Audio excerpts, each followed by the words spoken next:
The anime takes place in the year 2014 in Yokohama, Japan, where we meet Nice. Yeah, I don't know what's wrong with the anime industry, but that's his name. I hope that doesn't get too confusing when I'm trying to talk about this. So he's talking to his friend, Marasaki, normal name, when suddenly a bank robbery happens. The scene cuts and we see the police taking away the robbers. Yeah, it turns out Nice took care of them. Later, we learn that Nice and his friends run a private detective organization called Hamatora. He learns that some of his friends, Ratio and Birthday, have taken a quest of bodyguarding. Kaneko, who's also one of the friends, provides Nice and Marasuki with 2 job requests. So Nice takes a job to investigate a recent kidnapping of female college students, while Murasaki takes a job to protect a safe, which belongs to a well-known rich family of Toyosaki. At the Toyosaki house, his son, Shinji, tells Murasaki about the safe. Apparently, if someone tries to force open the safe, the inside materials will be set on fire, and only his late father knows about the code. Meanwhile, with the help of a police officer named Art, Nice learns that kidnappers are attacking girls for some specific information. He immediately calls Birthday, who's doing a bodyguard job for a college student named Azusa. However, they suddenly get attacked by one of the minimum holders. So minimum holders are people who possess some supernatural abilities. He threatens Azusa and learns a peculiar code from her, and leaves the place. Later, everyone meets up at their base and asks Azusa about the code. She reveals that she heard a set of numbers from Toyosaki while he was asleep.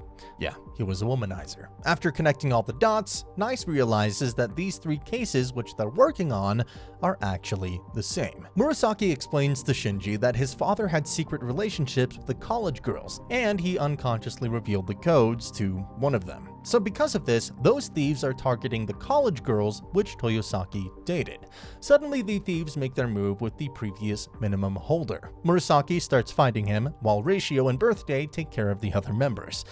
Can't get over these names. So it turns out every member of the Hamatora group is a minimum holder. Nice joins the fight and defeats the guy with his minimum holder ability. Later, Murasaki opens the safe with the code, and for the sake of my channel's monetization, let's not say exactly what they are. You know what? Comic books. We'll just call them comic books. After the incident, Art from the police headquarters learns that a particular serial killer is targeting the minimum holders. The next day, 2 teenagers, Theo and Rei, visit Hamatora's office. They ask them to help find their school teacher Kitazawa, who's been missing for 3 days. With some thinking, Hamatora agrees to help them. Later, Nice and Murasaki disguise themselves as students and investigate the school. They find that the students are using a private app where they can talk about things secretly. Nice discovers Theo was being bullied on his website, and Kitazawa was the one who protected him. Sometime later, Art calls Nice and Murasaki and asks them to come to a burger restaurant. They discover the dead body of Kitazawa, which is missing his brain. Art tells them about the serial killer who's behind minimum holders. He wants to help them, but he can't, since he has his hands full with the recent bombing cases. Nice steals Kitazawa's phone from the crime scene. He obtains 6 photos of Theo's 5 bullies, which got leaked onto the internet. After searching Kitazawa's home computer, Nice learns that Kitazawa was the mastermind behind Theo's bullying. He created the photos using his minimum holder abilities and posted them on the internet. He wanted to increase his reputation, so he used Theo as a stepping stone. This information completely breaks Theo. Later, Hamatora learns that all the bombing incidents are happening at the places where the bullying happened, so they conclude that the next place of bombing will be the school. Theo and Rei enter the school and discover a time bomb. Theo meets his bully, Kojima. He then uses his minimum holder ability of time acceleration to speed up the detonation. However, Nice and Murasaki reach just in time and stop the bomb. Later, Art learns that Kojima developed their powers artificially. These minimum holders are utilizing the brain of minimum holders in order to sustain their powers. The scene then shifts to the serial killer, who's admiring his collection of brains somewhere else.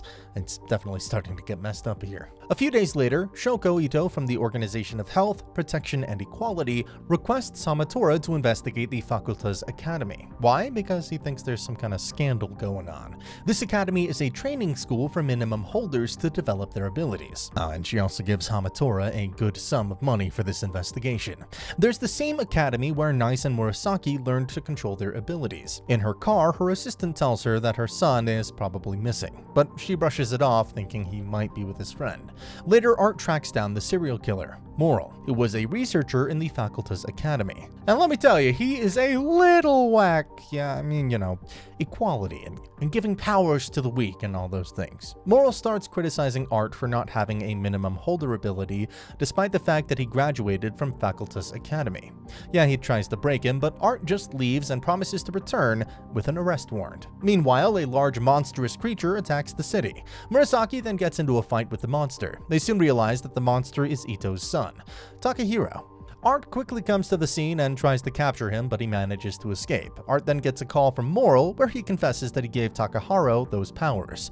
Ito is devastated and tries to blame the Academy for this, but Nice intervenes, saying she was just jealous of her son not having the abilities. Yeah, parents these days. She wanted to take down the Academy because of her son's lacking talents.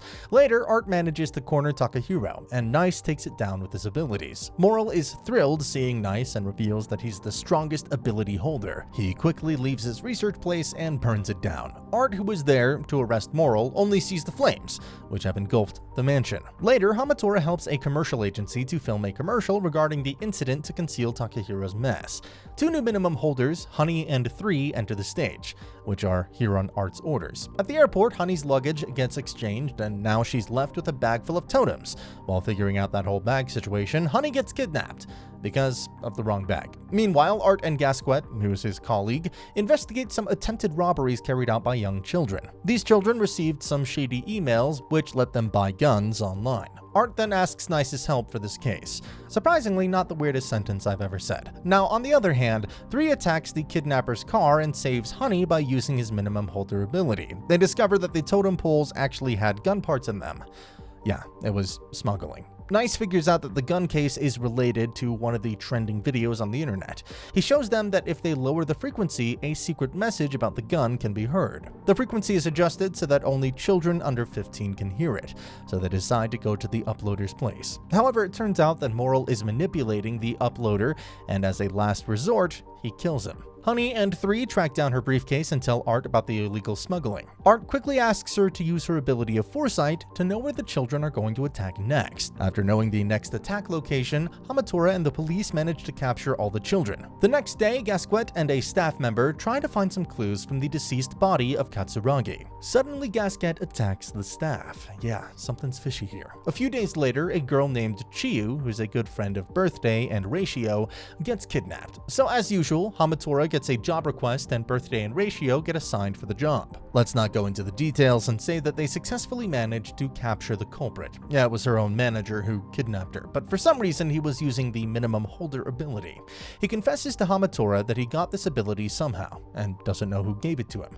He clicked a link on a website where he was promised to get the power he wanted. So he followed their steps and got unconscious after drinking a spiked drink. When he woke up, he suddenly had the powers. Nice connects all the dots and asks about the serial killer, Moral, to Art. This shocks Art, and he questions him about how he knows about Moral. Nice tells him that he knows a person from Minimum Agency named Mao, who gave him information. Art brushes him off, saying that he doesn't need to involve himself in this case. Why? Well, because Art knows Moral's target is Nice, and he doesn't want Nice to get hurt. On the other hand, it's revealed that Moral has the ability to shapeshift and sneaks into the police security facility to steal a forbidden minimum holder's head. Later, Art discusses the stolen head incident. Gasquet notices some recent changes in him, so he asks Honey about Art's past. Honey explains that Art studied at the Faculty's Academy with his late brother and Hamatora members. They weren't together for much time, but Art never awakened his abilities. He was the first person to graduate from the Academy without any ability. A few days later, Nice and Murasaki receive a job to investigate a man who has been in a relationship with famous idols. Lucky bastard. Meanwhile, Art reaches the location where Moral had previously set fire. There he finds the same flowers he saw previously on his brother's gravestone. He finds it suspicious and decides to visit the graveyard. And voila, there he finds Moral. He confirms that he's the one responsible for converting people into artificial minimum holders. He confesses that he admires Nice as he's one of the best minimum holder abilities.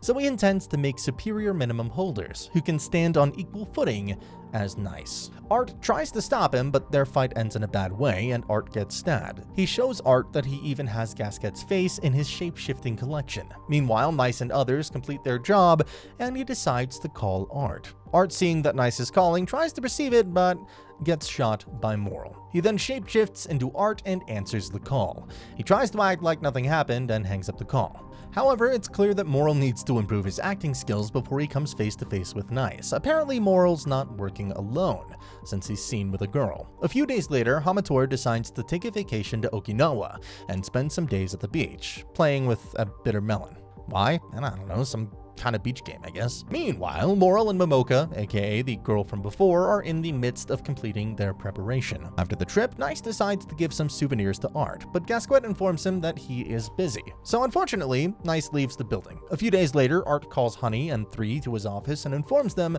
that they're free from their job now. Initially, Art needed them to investigate the Moral case, but Moral, who's in disguise of Art, has no need for them now. Nice decides to investigate on his own and learns that Moral might not be alone. He visits a flower shop where he talks to the manager about their advertising on the website. He finds it suspicious how their ads immediately pop up when someone even talks about weddings.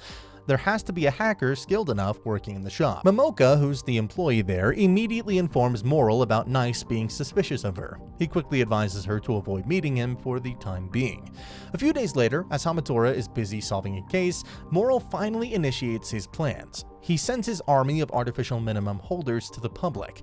It's the start of a war. His followers start killing the people they hold their grudge against, while on the other hand, Momoka leaks information about Facultas Academy and their training of minimum holders on the internet. During this crisis, Hamatora finds Takahiro on the streets and they take him to their base. They get surprised seeing he's regained his senses. He explains that the artificial minimum holders freed all the prisoners yesterday, including him. Since he doesn't know the reason why, he asks Hamatora for help. So what kind of help? He asks them to find a way to get his body back. Hajime decides to help Takahiro by making him go through a diet, and Murasaki decides to help him. Meanwhile, normal humans become concerned about minimum holders.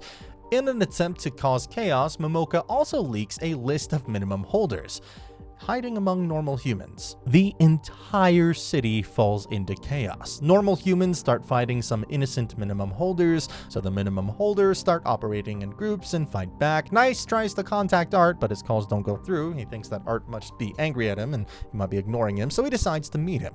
As he reaches his cabin, he notices that his cabin is empty, and only a coffee can is there. This makes Nice suspicious as he knows that Art doesn't like coffee.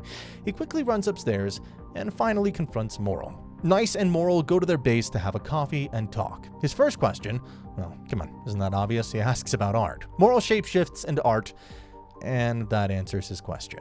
Their thoughts start clashing. I mean, all that equality, blah, blah, blah. Nice gets angry hearing this crazy person blabbering, but still he decides to keep his cool. On the other side, Murasaki and others are taking humanity's side and fighting other minimum holders. As the discussion comes to an end, Nice realizes that Moral is just pure evil. As Moral tries to leave, Nice tries to stop him. Unbeknownst to them, Moral has already attached a string to Kaneko's neck. If he doesn't let him go, he'll pull the string, which will sever her head. Moral promises him that he'll fight him as soon as he prepares his final trump card. Minimum holders then launch an attack on the Organization of Health, aka Takehiro's mother. Takahiro tries to save her and ends up getting injured. Takahiro then starts mutating like the Hulk and fights the holders. Nice and everyone comes to the rescue, and as it seems everything is in control, Moral triggers a bomb in Takehiro's body. This leaves Nice shocked, and his anger just skyrockets. Hajime, who is slowly connecting Takahiro, bursts in anger and releases her powers. She takes down all the artificial minimum holders in the area. We see Moral inserting something inside of himself, saying that Nice didn't have to wait any longer to fight him. The next day, a video pops up on a news broadcast saying anyone can get minimum holder powers. They just need to visit Moral's facility. People start going crazy and try to reach the facility, but the police try to stop them. So now there are two types of people who want powers and people who don't. Momosuke uses her hacking skills and sends some robots across the city and attacks people who don't want powers. Why? Well, it's simple. If people get hurt, they'll also start wanting the power, so that they'll never get hurt in the future. As Momoke goes through all the chaos she's causing, she gets caught by Gasquet. On the other hand, Nice and Murasaki locate Moral's current location. Murasaki handles the last group of artificial holders, and Nice confronts Moral on the ship. As they start fighting, Moral shows him the power of Forbidden Minimum, which he stole from that police security. Basically, he can teleport anywhere within the 10-mile radius. Using that, he easily counters Nice's speed. Moral then reveals his final plan, where he's captured a peculiar minimum holder who has screaming powers. As their ship reaches the Yokohama Media Tower, the holder will get pierced with needles, forcing him to scream. Momika has hacked the cell phone tower where everyone will get a call, and once they hear his scream, their ears will be destroyed. Now, you might be asking why. Because he wants people to crawl to him for minimum holder powers. Yeah, like we said before, this guy is pure evil. The fight between Nice and Moral gets broadcasted and everyone starts cheering for Nice. All the people Hamatora helped in the past are now supporting Nice. This helps him clear his mind. He continues to fight him and he successfully overwhelms Moral. He finally shows everyone why he's called the strongest minimum holder. After defeating him, Murasaki quickly takes control of the ship and turns its direction. Moral, on the verge of death, asks Nice that he just needs to be stronger. Suddenly, Art barges in and tells him that the human body can't handle 2 powers. He shoots Moral and closes the chapter once and for all. Nice is pleased to see that Art is still alive. As he goes to check Moral's body, Art points a gun to Nice's head. Bang. A gunshot. And the screen goes black.